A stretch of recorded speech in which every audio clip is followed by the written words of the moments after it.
The Bulldog had been following Amara everywhere for 8 days. Everyone thought it was adorable. Nobody thought to ask why he had chosen now. Amara was 6 years old, a second grader who had spent most of the previous summer in the backyard of her family's house in Connecticut, catching insects and making things out of sticks, and operating under the working assumption that the world was her lab.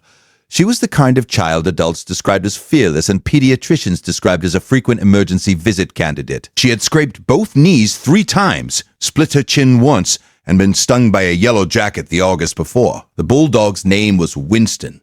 He was 4 years old, 56 pounds, and had been described by everyone who met him as the least intimidating animal they had ever encountered. He was slow. He was affectionate. He had the energy level of a much older dog and the personality of a retired grandfather. He liked the sofa, Amara's feet, and table scraps. What he did not do, what he had never done in 4 years, was follow one member of the family to the exclusion of all others. The following started on a Tuesday. By Wednesday, Amara's mother, Felicia, had started narrating it out loud to her husband, Dev, at dinner. He follows her to the bathroom. He waits outside. He follows her back. He was sitting outside her classroom door when I picked her up. She laughed. He really likes her this week. By Friday, the behavior was so consistent that Amara had begun using Winston as a prop in the elaborate, imaginary scenarios she ran in the backyard. He sat where she put him and waited for her to come back and followed her when she moved, and this struck everyone, Amara included, as a new and excellent game. What nobody noticed was that Winston was not playing. He was stationed. He moved around Amara the way a livestock guardian moves around a herd. Close, watchful, repositioning when she repositioned.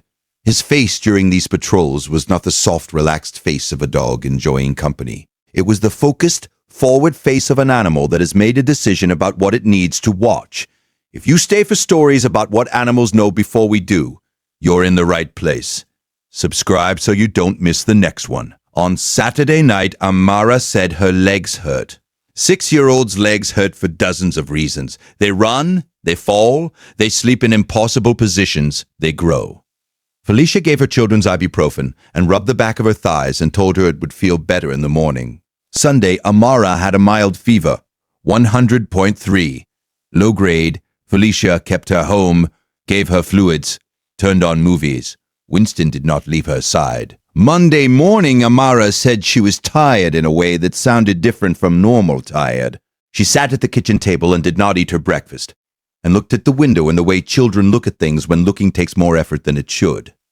Felicia looked at Winston. He was sitting beside Amara's chair, upright, not relaxed. He had been upright and not relaxed for 8 days. He was looking at Amara's left forearm, specifically in the focused, sniffing adjacent way of a dog who has identified a target and keeps returning to it. Felicia turned Amara's arm over. There was a small pale circle at the inner forearm, just below the elbow, slightly raised. The center, a faint, darker dot. She had seen this in a magazine years ago. She had saved the page, told herself she'd remember it. She had not entirely remembered it. A tick bite. The bullseye rash of Lyme disease, approximately 8 days old. Dr. Karen Yaboa, their family physician, confirmed the diagnosis within 2 hours. Amara was started on doxycycline. Dr. Yaboa said, "You caught this in the early acute phase, the most responsive to treatment. The rash is a gift because it makes diagnosis straightforward, but it doesn't always see it. You found this because you looked at where the dog kept looking." She paused. 8 days is a very good window. Has your dog ever focused on a specific part of a child's body that turned out to be the site of an injury or illness? Tell us in the comments. These stories deserve to be heard. Amara recovered completely.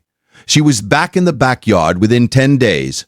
Operational, making things out of sticks. Winston still follows her, not with the same intensity. That specific watchfulness faded when the antibiotics took hold, as if the signal he had been reading had finally gone quiet.